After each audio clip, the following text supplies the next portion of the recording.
The first day of school, my teacher said, "Why don't you draw a picture for your parents?" So I drew a picture of an alligator and I named him Terrence. When I gave that picture to my mom, she said, "I love pink alligators." Then she bought some magnets and she put my picture on the refrigerator.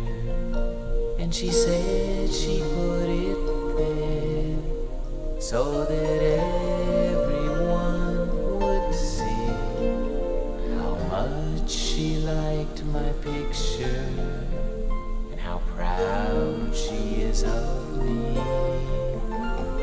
Now when the teacher asks me why a drawing takes so long, I said, 'cause it's a refrigerator picture for my mom. Refrigerator picture for my mom.